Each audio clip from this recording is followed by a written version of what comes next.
Direito Administrativo na Prática, série. Fica a dica, eu sou a professora Ana Mendes, mestre em Ciências Jurídicas e Sociais, 21 anos de serviço público. Aprenda com quem faz, vamos lá?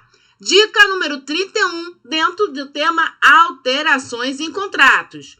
Quantos tipos de termo aditivo contratual existem? Vamos lá? Vamos ver o nosso terceiro tipo? Aditivo para prorrogação de prazo.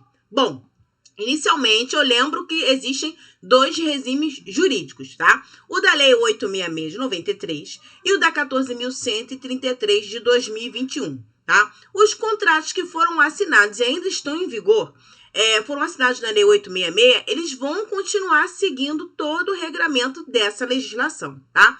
Aqueles que forem assinados segundo o regime da 14.133 e também depois do dia 1º de abril de 2023, eles vão seguir o regime da Lei 14.133 de 2021, tá? Então, vamos lá.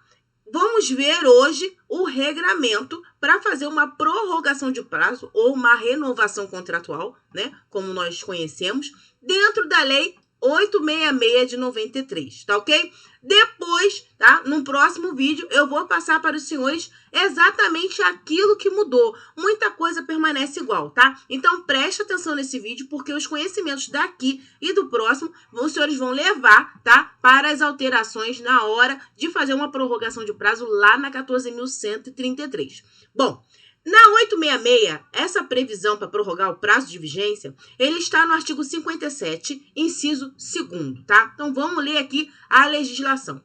A duração dos contratos regidos por esta lei fica restrito adstrito ao crédito orçamentário, exceto quando? Aí o artigo vem elencando os casos onde o contrato pode passar aí de um exercício financeiro para o outro ou pode durar mais do que esse período. No inciso 2º está lá, a prestação de serviços a serem executados de forma contínua poderão ter a duração prorrogada por, guarda isso aí, períodos iguais e sucessivos, tá? Desde que você consiga, através disso, obter preços e condições mais vantajosas para a administração, limitada a 60 meses. No inciso 4º, tá, vem uma ressalva. Se o seu contrato de serviço contínuo for aluguel de equipamento ou programa de informática, né, os softwares, os aplicativos, tá, o limite fica sendo de 48 meses, né? Tendo em vista aí o avanço da tecnologia de informática e a obsolescência. Por final, eu destaco aqui o parágrafo 3º desse artigo que veda contrato com vigência indeterminada. Mas eu já digo aqui para os senhores que há exceções. Exemplo, locação de imóvel, tá? A lei de locação de imóvel, ela tem caso de um contrato com prazo indeterminado e ela é mais especial que a lei 866, vai prevalecer, tá ok? Vamos lá. Bom, então, para organizar, eu separei aqui 10 passos para uma renovação correta, tá? Nós vamos ver aqui a lista com os 10 e eu vou explicar hoje 5 desses itens, tá? Os próximos 5 nós vamos ver no próximo vídeo, que é para ter uma maior didática. Bom, vou fazer a leitura aqui. Objeto contratual tem que ser um serviço contínuo, tem que observar o limite de prazo para essas prorrogações, tá? Sucessivas, inexistência de solução de continuidade, permanência da vantajosidade econômica, tá? Você tem que atestar isso. Manter as condições de habilitação. 6, justificativa para essa prorrogação, né? Para essa renovação.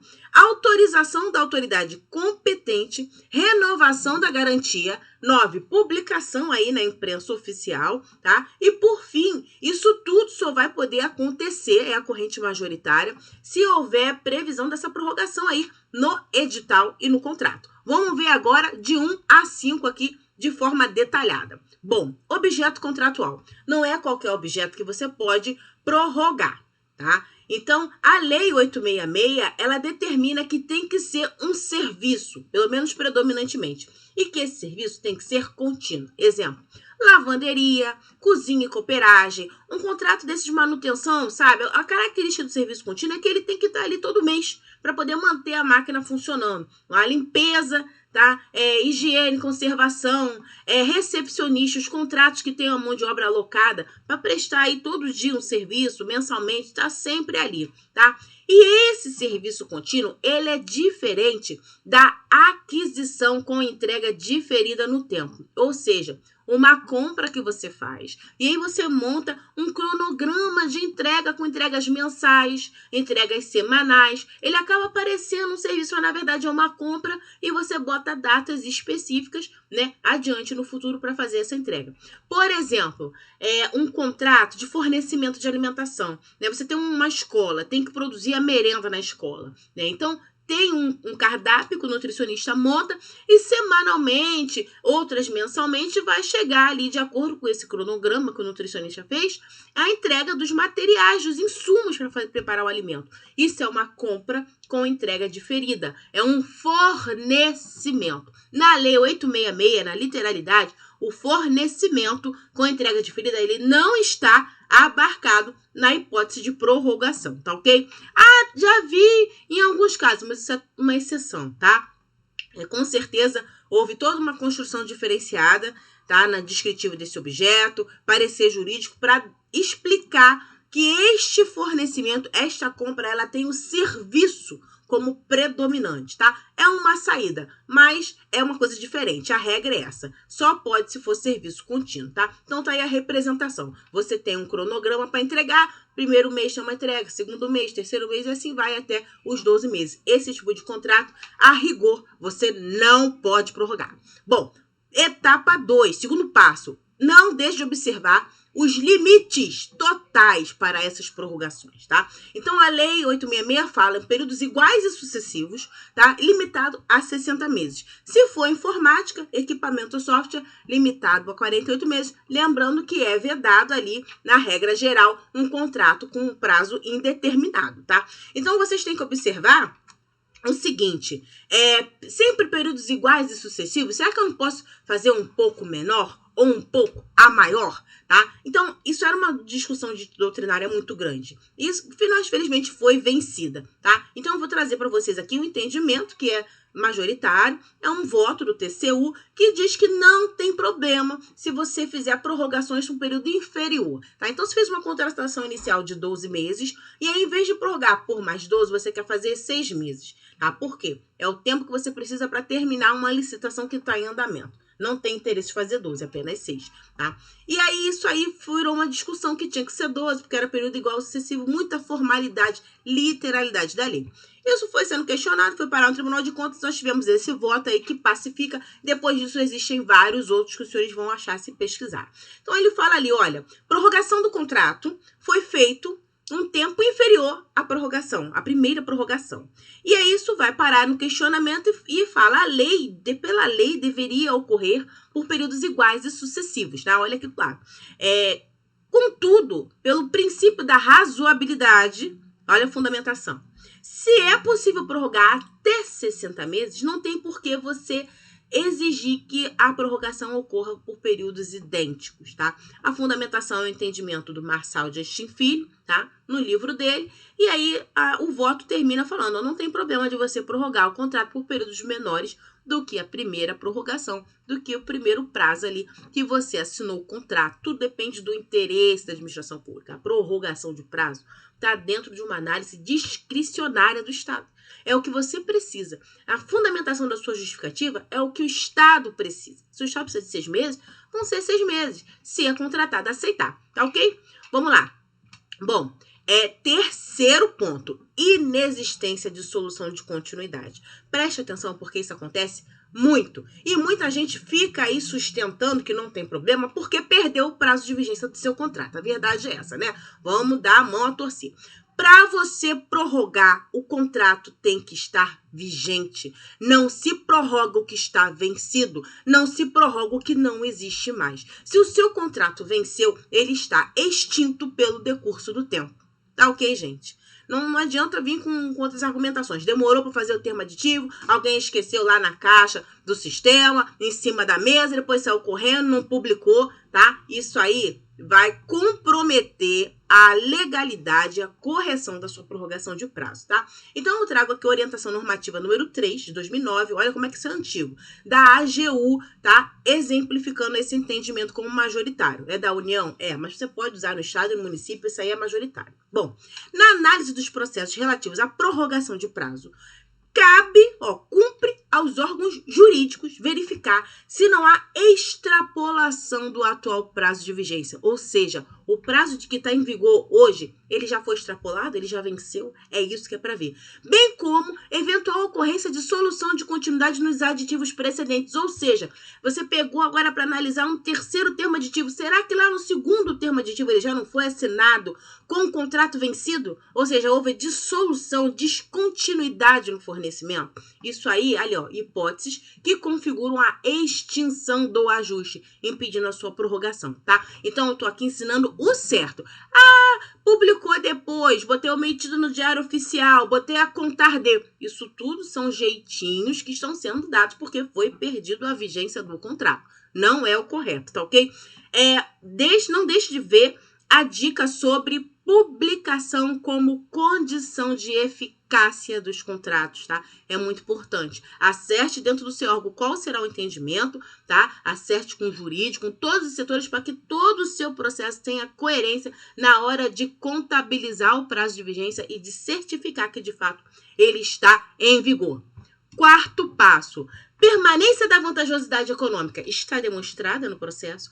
Tem que demonstrar. E como é que você faz isso? Via de regra, pesquisa de mercado, para que você possa pegar o seu preço e comparar com a prática de mercado.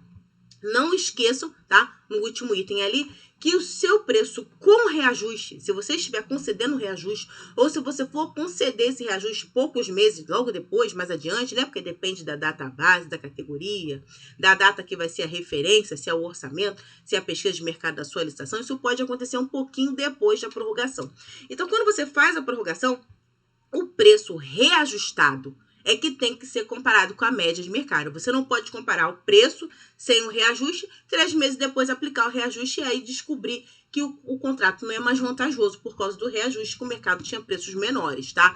Mas não saiu ainda o índice. Você vai pegar os últimos 12 meses e vai fazer uma projeção. Tá dando mais ou menos 2%, 3%. Coloca esse valor ali, explica qual foi a conta que você fez dessa projeção e compara esse valor com a referência que você vai obter da pesquisa de mercado. Fora isso, nós temos aí a doutrina com algumas construções de exceções que vão permitir, dependendo de onde você está, fazer essa prorrogação, demonstrar essa vantajosidade sem realizar pesquisa de mercado.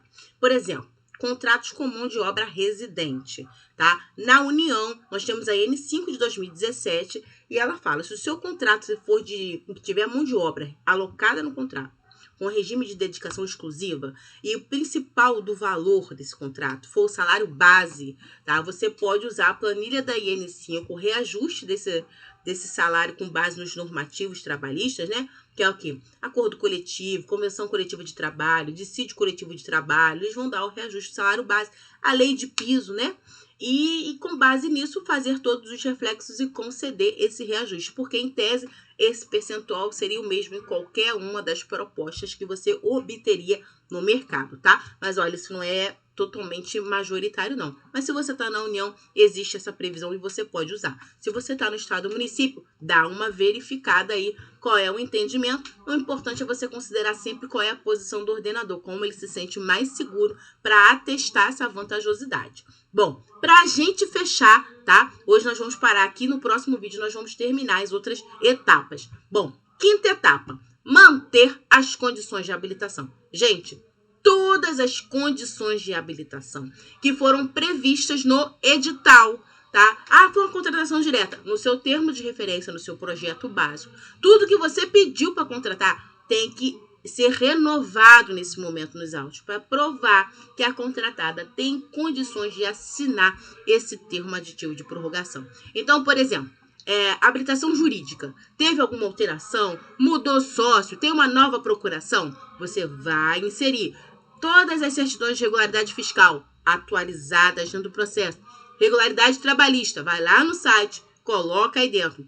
Bom, econômico-financeira, Certidão de falência concordata, tá? Pedir o índice de liquidez, tudo tem que ir para dentro do processo e ser atestado. Bom, quanto à habilitação técnica, normalmente são os atestados. Você apresentou atestado para contratar, esse atestado não vai desaparecer. Só que podem existir outros pedidos aí que são de qualificação técnica que você vai ter que verificar. Por exemplo, inscrição lá na categoria competente. Por exemplo, você precisa de um CREA, de um CRA, que é de administração, de um CRM. De repente, nesse meio tempo, aconteceu algum processo de responsabilização, alguma penalidade, a empresa perdeu aí essa regularidade e não tem mais a sua inscrição lá. Então, você tem que conferir. Vai no seu edital, verifica todos os itens que foram pedidos de qualificação técnica e renova, tá ok? Bom, essa foi a nossa dica 31, tá? Siga o nosso Instagram, tá aí a rede social. Se você não se inscreveu, eu peço que se inscreva aqui no canal. O pessoal assiste o vídeo, mas não é só clicar no botãozinho, não dá 10 segundos. Se inscreva no canal, deixa o like, ativa o sininho para saber toda vez que sair um novo vídeo, tá? Pode deixar comentário, fazer pergunta, pode pedir que a gente prepare uma dica especial aí para explicar a sua necessidade.